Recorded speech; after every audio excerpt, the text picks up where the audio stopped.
Subscribe now and press the bell icon. Never miss an update.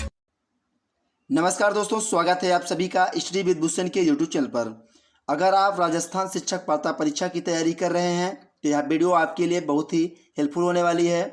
यहाँ हम लेकर आए हैं भाषा फर्स्ट, जो आपके क्लास 1 to 5 के लिए हेल्पफुल होगा। ये हमारा हिंदी का पहला सेट है। ये जो है पूर्णतया नवीन पाठ्यक्रम के अनुरूप सेट तैयार किया गया है। चलिए देर ना करते हुए वीडियो को शुरू किया जाए, क्योंकि आपका एग्ज़ाम भी जल्द होने वाला है। तो आप पूरे जोर शोर से तैयारी में जुट जाइए। संरचना के आधार पर किए गए वाक्य के वर्गीकरण में निम्नलिखित में से कौन सा प्रकार नहीं है? सरल वाक्य, मिश्र वाक्य, आज्ञार्थक वाक्य, संयुक्त वाक्य। देखिए, संरचना के आधार पर वाक्य जो है सरल वाक्य, मिश्र वाक्य, संयुक्त वाक्य होते हैं। ये जो ऑप्शन सी है आपका, ये जो है प्रकार नहीं है वाक्य का। आपका राइट आंसर हो जाएगा ऑप्शन नंबर सी, आज्ञार्थक वाक्य। ये कोई वाक्य का प्रकार नहीं है। चलिए नेक्स्ट अगला क्वेश्चन देखते हैं।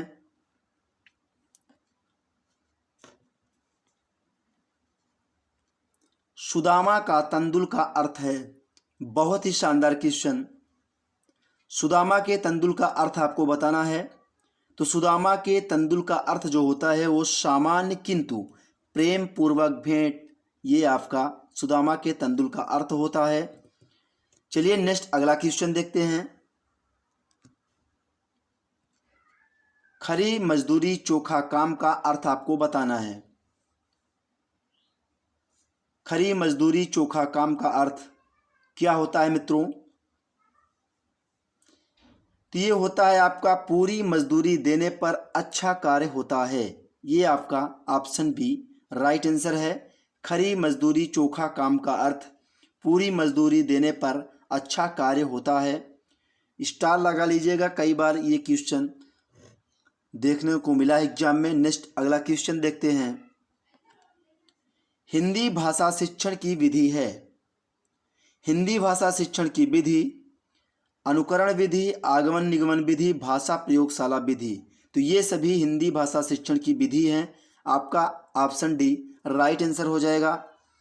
नेक्स्ट अगला क्वेश्चन देखते हैं।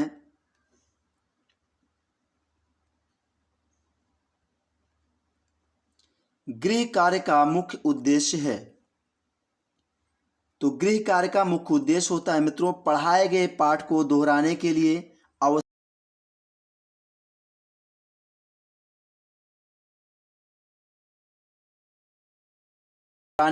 अवसर देना होता है। चलिए नेक्स्ट अगला क्वेश्चन देखते हैं। फटाफट से रोजाना आपको एक सेट हिंदी का मिलेगा। तो आप हमारे चैनल पर अगर नए हैं, चैनल को सब्सक्राइब कर लीजिए, साथ में बेल आइकन को प्रेस कर दीजिए, जिससे आपको लेटेस्ट वीडियो की अपडेट यानी नोटिफिकेशन मिल जाए। अगर आप बेल आइकन को नहीं दबाएंगे तो आपको जो है जो भी नई वीडियो अपलोड होगी तो आपको नोटिफिकेशन नहीं मिल पाएगा। भाषा शिक्षण की उपागम हैं। तो भाषा शिक्षण की उपागम पाठ संसर्ग उपागम, रचना शिक्षण उपागम, ये दोनों जो है भाषा शिक्षण के उपागम हैं। आपका राइट आंसर हो जाएगा ऑप्शन नंबर सी। चलिए नेक्स्ट हमारा अगला क्वेश्चन देखते हैं।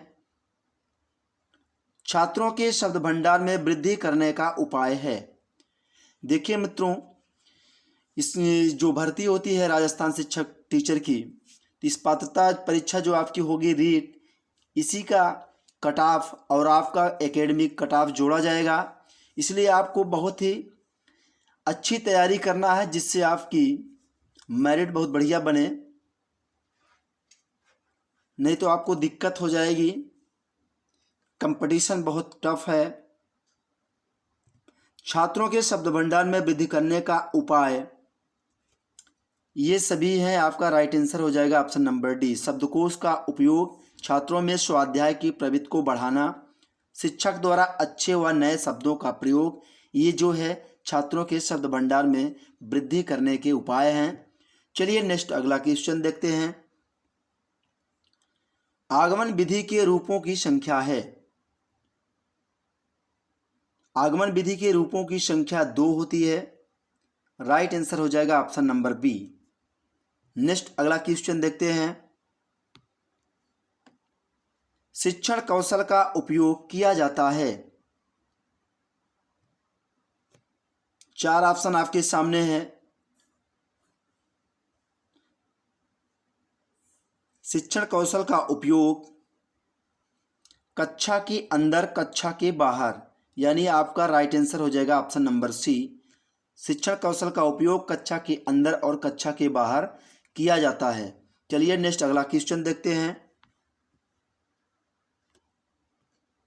निम्नलिखित अभिव्यक्ति का साधन नहीं है।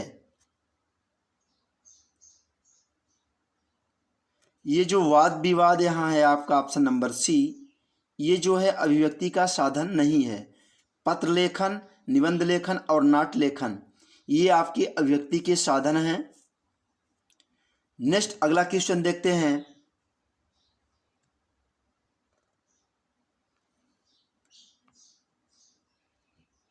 बालकों को लिखना सिखाने से पहले यह आवश्यक है। देखिए, बालकों को लिखना सिखाने से पहले लेखन संबंधी जिज्ञासा उत्पन्न करना होगा आपको, तो आपका राइट आंसर हो जाएगा ऑप्शन नंबर सी। तभी बच्चा जो है लिखने का प्रयास करेगा। तो बालकों को लिखना सिखाने से पहले लेखन संबंधी जिज्ञासा उत्पन्न करना आपको आवश्यक है। चलिए नेक्स्ट अगला क्वेश्चन। प्रिंट मीडिया में सम्मिलित नहीं किया जा सकता। समाचार पत्र, पत्रिकाएं, पाठ्यपुस्तक, विद्यालय पत्रिकाएं। देखिए, प्रिंट मीडिया में पाठ्य पुस्तक को सम्मिलित नहीं किया जा सकता। आपका ऑप्शन सी करेक्ट आंसर हो जाएगा। समाचार पत्र और पत्रिकाएं ये सभी मुद्रित सामग्री हैं, जैसे विद्यालय पत्रिका हो गया, ये आपके प्रिंट मीडिया हैं। पाठ्य पुस्तक जो है इससे रिलेट नहीं करता है। नेक्स्ट अगला क्वेश्चन देखते हैं। SIT क्या है? तो SITE क्या है ये आपको बताना है। टीवी चैनल है कि उपग्रह अनुदेशनात्मक दूरदर्शन प्रयोग? ए और बी दोनों होगा। ऑप्शन डी है उपयुक्त में से कोई नहीं। देखिए, SITE ये जो है सैटेलाइट इंटरनेशनल टेलीविज़न एक्सपेरिमेंट इसका फुल फॉर्म होता है। SITE अगर इसका फुल फॉर्म अगर पूछा जाए एग्जाम में तो आपको सैटेलाइट एक्सटर्नल टेलीविज़न एक्सपेरिमेंट आपको लिखना है। अगर हिंदी में आ जाए तो सैटेलाइट निर्देशनात्मक टेलीविज़न प्रयोग, और यहाँ कोई भी ऐसा ऑप्शन आपके पास नहीं है, तो आपका ऑप्शन डी करेक्ट हो जाएगा, उपयुक्त में से कोई नहीं। देखिए, हिंदी में भी नहीं लिखा गया कि सैटेलाइट निर्देशनात्मक टेलीविज़न प्रयोग, अगर ये आपके ऑप्शन में होता तो यही आपका राइट आंसर होता। चलिए हम अगला नेक्स्ट क्वेश्चन देखते हैं। वस्तुनिष्ठ प्रश्नों की उपयोगिता का प्रमुख कारण है। तो वस्तुनिष्ठ प्रश्नों की उपयोगिता का प्रमुख कारण जो होता है वो आपका निष्पक्ष मूल्यांकन होता है। आपका राइट आंसर हो जाएगा ऑप्शन नंबर सी। ऐसे क्वेश्चन भी आपसे एग्जाम में बहुत बार पूछा जाता है, स्टार लगा लीजिए। नेक्स्ट अगला क्वेश्चन देखते हैं। विचारों की अच्छी अभिव्यक्ति किस प्रकार के प्रश्नों में हो सकती है?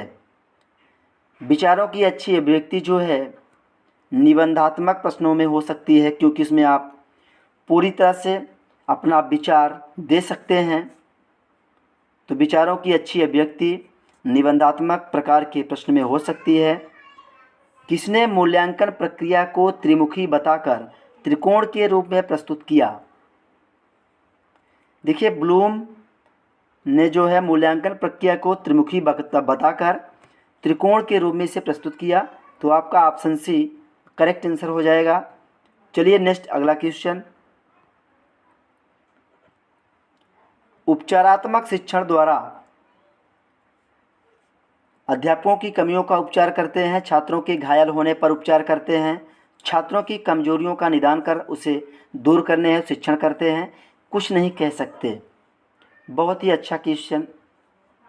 देखिए, उपचारात्मक शिक्षण द्वारा जो है छात्रों की कमजोरियों का निदान कर उसे दूर करने हेतु शिक्षण करते हैं, तो यही आपका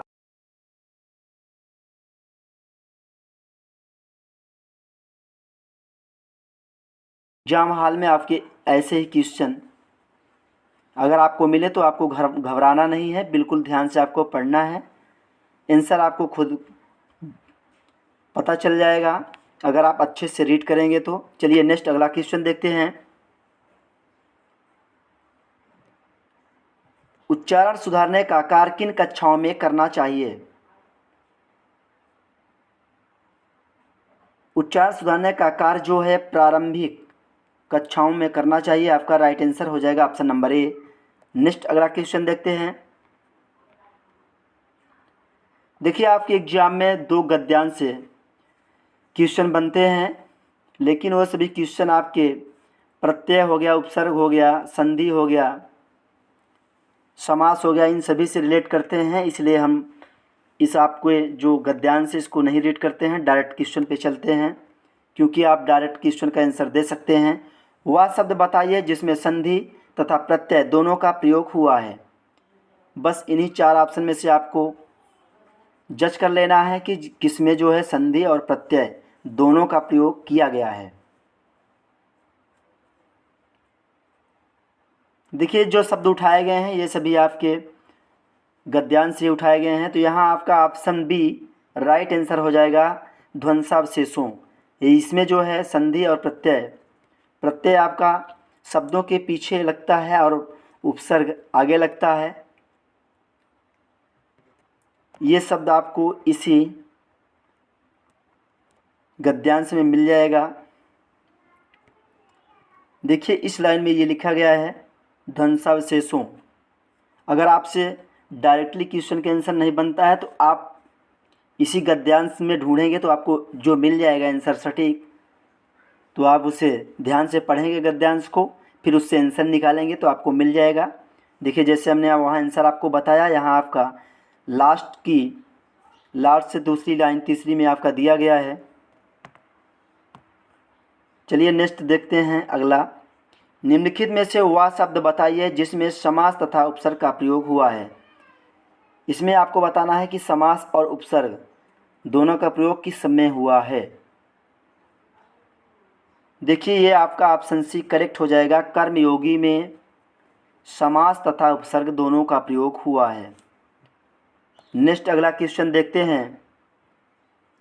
वह तत्सम शब्द बताइए जिसके साथ उपसर्ग और प्रत्यय दोनों का प्रयोग हुआ है।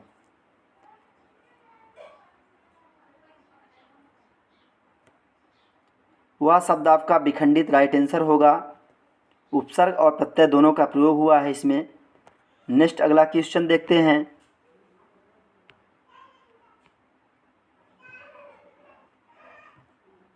कर्म तत्पुरुष समास का उदाहरण निम्नलिखित में से कौन सा है? तो कर्म तत्पुरुष समास का उदाहरण लोमहर्षक, ये आपका राइट आंसर हो जाएगा। त्रिभुवन में कौन सा समास है? इसमें आपका द्विगु समास है, आपका ऑप्शन डी राइट आंसर हो जाएगा। चलिए दूसरा गद्यांश देख लेते हैं एक बार।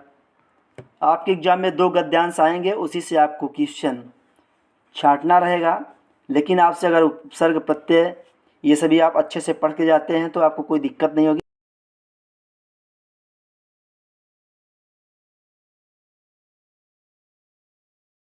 में से कौन सा शब्द स्त्रीलिंग नहीं है? शाम, रात, कलेवा, आंखें।